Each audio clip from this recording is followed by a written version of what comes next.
What is up, guys? Thanks for tuning in. We have the Honda D16y8 head that we're going to be removing today because the block has a spun bearing. It's an automatic complete engine that was removed. It was running and driving, but the bottom end was knocking.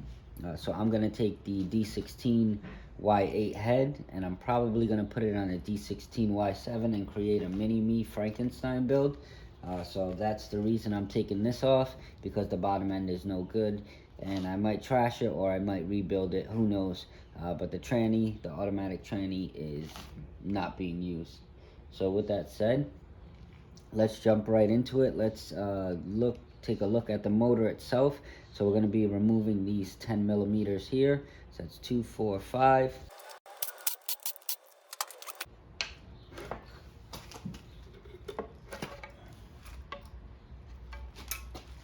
Oh my Lord. You could smell the burning on that. That is not a good look for a motor. If you look at that, that is black. That means that the motor was burning oil. So there's a lack of oil circulating through this motor, or in another case, somebody just didn't change their oil, and this is unfortunately what happens. You should see a nice silver aluminum look to it. If not, the worst, you should see it kind of golden, more so like this here, but these dark areas here, that's no good. So we're still going to go ahead and pull the head, and we're going to see the condition of the valves and all that other jazz. But as always, before you go ahead and remove the head, you're going to want to remove your coolant hoses from the front and the back here. Your vacuum hoses, of course. Got a vacuum hose off the manifold. Your injectors, anything that's going to connect to the head, you want to go ahead and remove now. And we'll jump into the timing cover on the side over here. So there's a couple over here. You got one behind the dipstick. Mine's is broken, so put that aside. There's one here, and there's one here.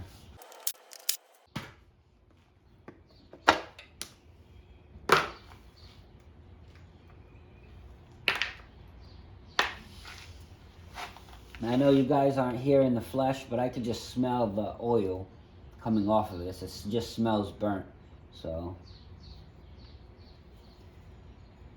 take a look at it and see what's going on. Alright, so now that you got the timing cover off, we're gonna have to get the bottom timing cover off as well, so we can crack loose the tensioner. So let's go ahead and do that.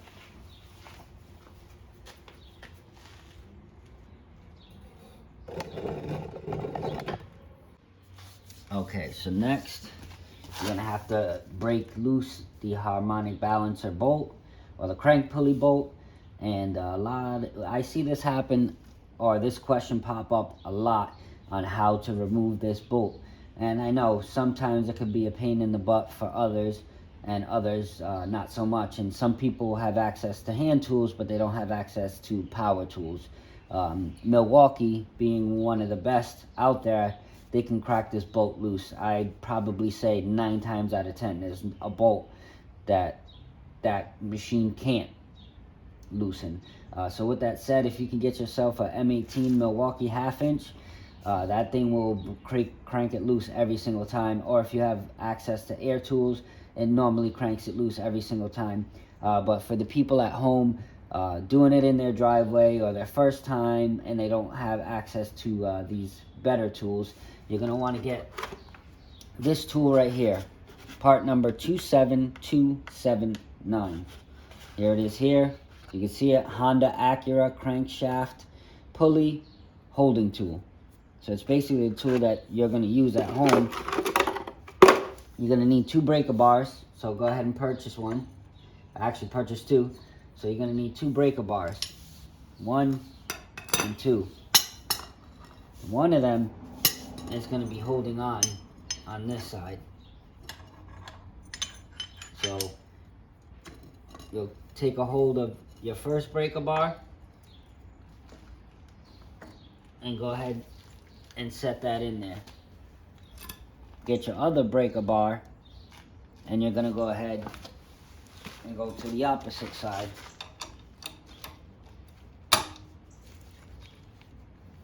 We're gonna rotate it to the left towards the radiator, towards the power steering pulley. I'm gonna rotate it. So as you can see, as you rotate it, this is not a perfect fit, I've noticed, and you just have to position it as you crank it down. But now I have the breaker bar touching the floor. So now we have somebody holding this crank pulley stable. So now I should be able to break that bolt loose. So I'll try and do that now. A little bit hard outside of the car, but we'll give it a shot.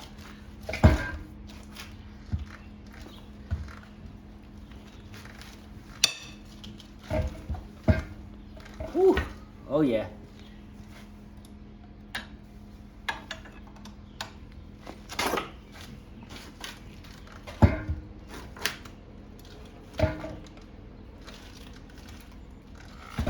Nope. As you can see, this one's not going to come out easy by hand. So I'm going to use the impact, but that's essentially how you'll do it. When it's in the car, it's a lot easier. Right now, the motor is moving everywhere. So that was my attempt, my poor attempt. But we all fail, so let's move forward. 17 millimeter. We're going left towards the radiator.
Yeah.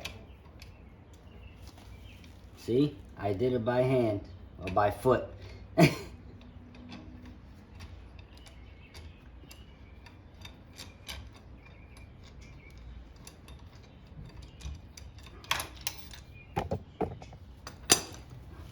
There she is.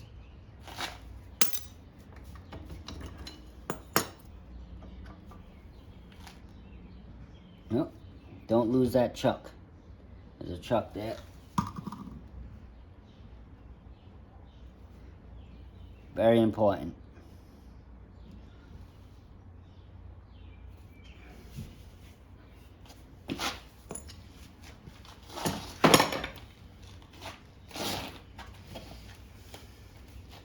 Okay, so now that we have the crank pulley off, now we should be able to pull the rest of these bolts.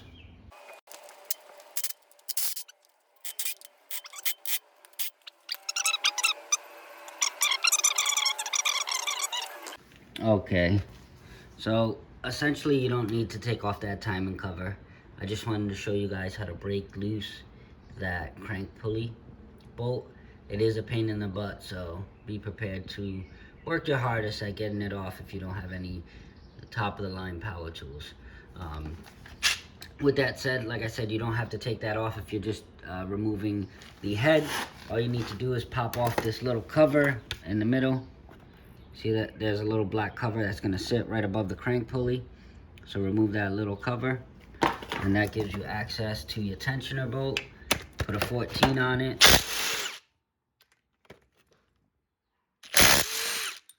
Once you do that, you don't have to loosen that all the way, but that's what power tools do.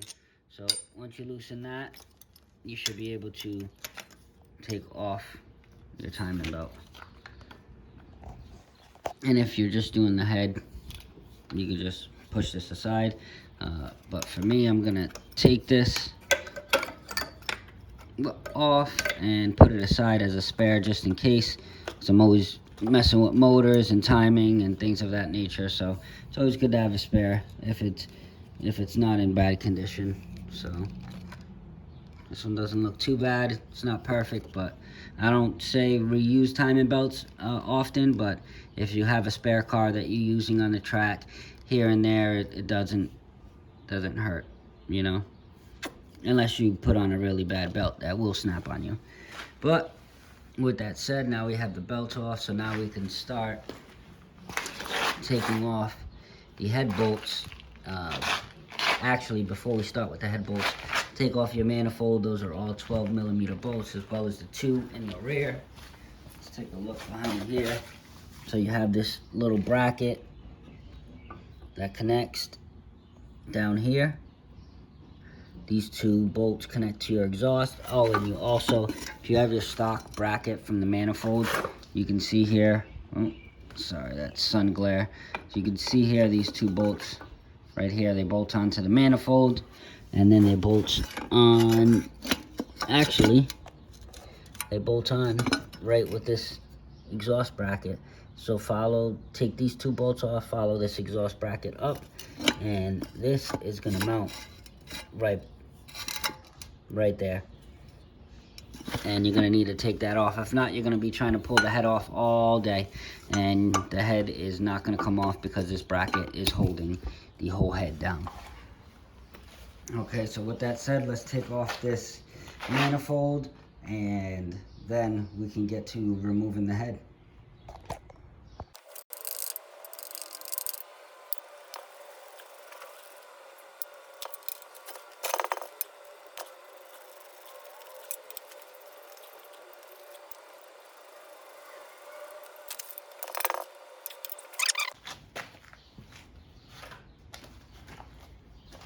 All right, so right now I'm using a 7/16, 11mm, since that one got stripped out, and it's shaped like this. So it grabs, it bites onto it. So let's see if that works.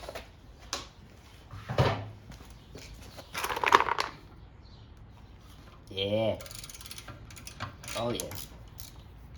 That did it.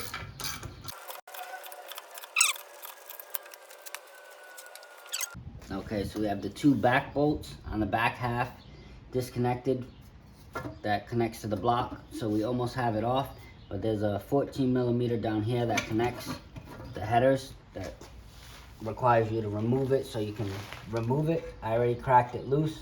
It's a 14mm.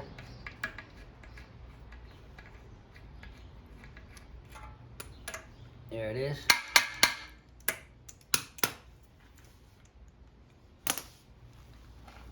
And now you should be able to remove them.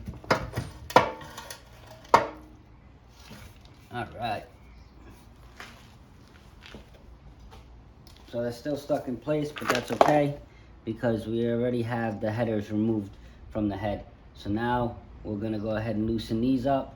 There's a specific order that you should go in when you torque them down, but since we're removing them, I really don't believe that makes a difference, but I believe it's something from the center outward, so it'd be like 1, 2, 3, 4, 5, 6, 7, 8, 9, 10. Something of that sequence. Don't quote me on that. When you do the head job, you want to go ahead and check the manual. It'll give you the sequence which you should tighten it and loosen it. But in this case, I'm going to get the head and everything redone if I'm going to reuse this head, just because of the way it looks at this very moment. So that's how I feel. So I'll go ahead and refreshen this up later, so it's not really that big of a deal if I loosen it in a certain manner. So They're 14s, so let's go ahead and loosen them all up and we should be good to go.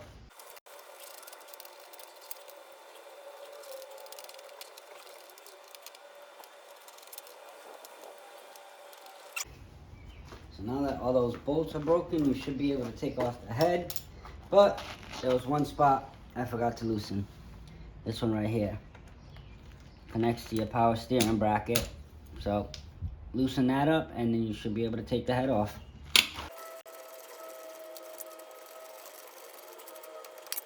Alright, put on your big boy pants because we're about to take this head off. Oh yeah.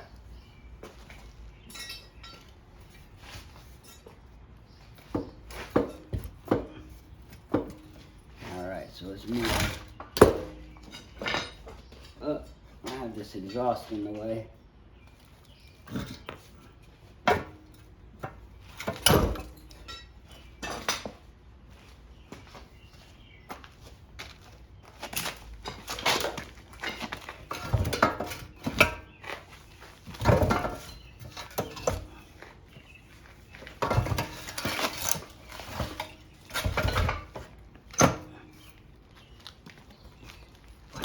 There we go.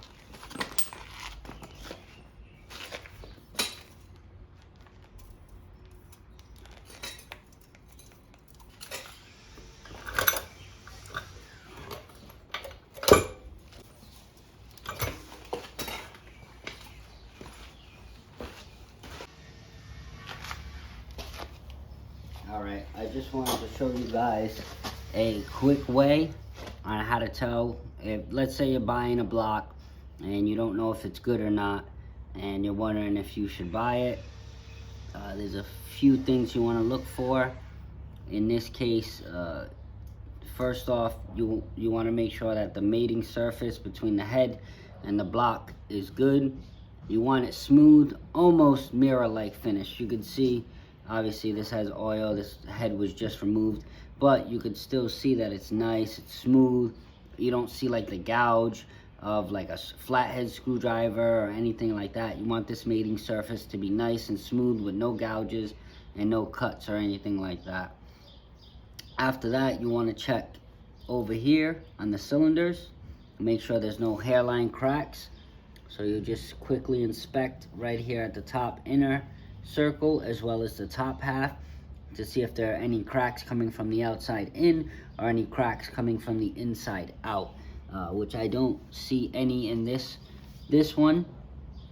So it seems to be that the cylinder walls are good, so that's a good thing. So that means we could always rebuild this motor if needed. So with that said, now we're going to move on to my little trick on how to find out if you have a spun bearing, or if you're buying a block and you want to see if it has bad bearings. So as always, you want the stroke to be top dead center, but in my case I'm going to go ahead and I'm going to rotate this a few times and get a feel for it. And it's moving actually pretty freely, which is actually pretty good. But listen to that sound. Let's see if you can hear it over the ratchet. Listen for it. It's going to sound like a clunking sound.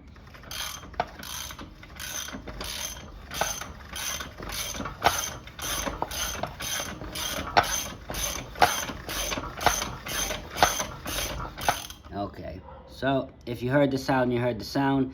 That is coming from cylinder number 1, if I'm not mistaken. This is cylinder number 1. This is the back. This is the front of the motor. But this is the cylinder. So what you're going to do is you want to go top dead center. Once you see the piston stop moving and start to go down to the downstroke, that's when you stop. So we're going to do a visual inspection. The camera's not going to be able to see it well because you're going to want to be eye level with the cylinder deck. So you want to make sure that if this one's all the way at the rim of the deck, this one should be at the rim of the deck, which it is not. It's not far off, but this one has a little bit more gap between the top of the cylinder wall and the piston. This piston is closer to the top of the cylinder deck. With that said, now that we're going down to the downstroke, this is gonna see how well, see how good your bearings are at the bottom where the crank sits, your rod bearings. Okay, no movement. Like I said, you're at the top dead center. So now we're going to start to go down. Once you see the piston go down, this one just went down a little bit. Watch this one. That one moved. That one went down a little bit.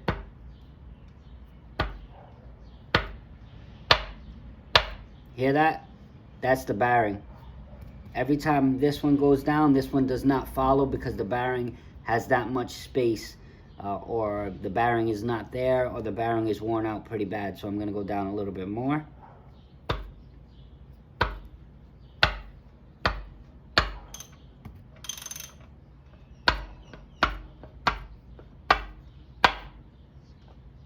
You hear that? It gets louder. I got nothing from this cylinder.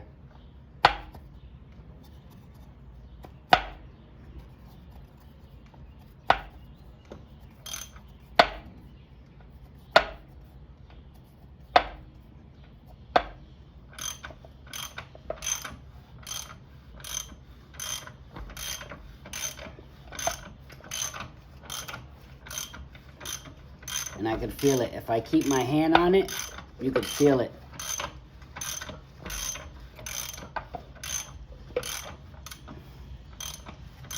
I got nothing from these cylinders.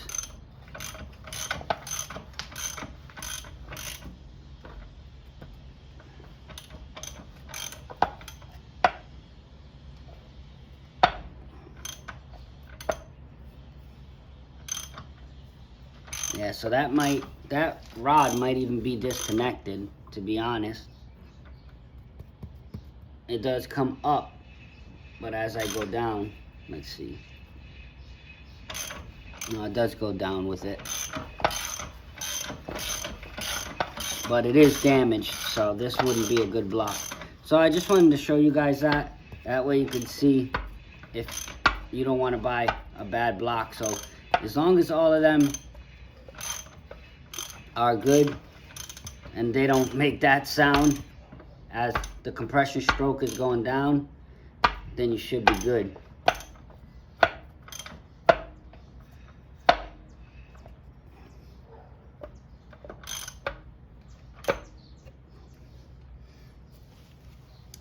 So yeah, you can just see the visual. But with that said, that cylinder is bad and this motor would need to be rebuilt. If it can be rebuilt, I would need to take apart the bottom end and inspect it and go from there. But that was just my little tip of the day, so I hope that helped you. Alright, so we're just inspecting the head. I was looking at the head gasket. The head gasket don't look too bad. Looks like it got a little hot over here and it blown out just a little bit, but nothing too serious. On the other side as well, got blown out just a little bit. Not too bad. It's not perfect, but it's not bad. But you can see the problem cylinder was this cylinder here. It got more carbon buildup than the other ones. No burnt valves, but it was probably getting oil in the combustion chamber.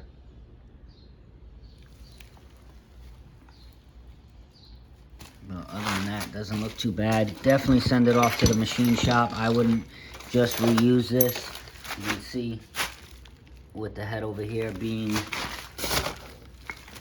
the way that it is, definitely want to hot water tank this, clean it up, and make sure everything is good to go, resurface it. And yeah, this thing should be ready to go and use for another lifetime.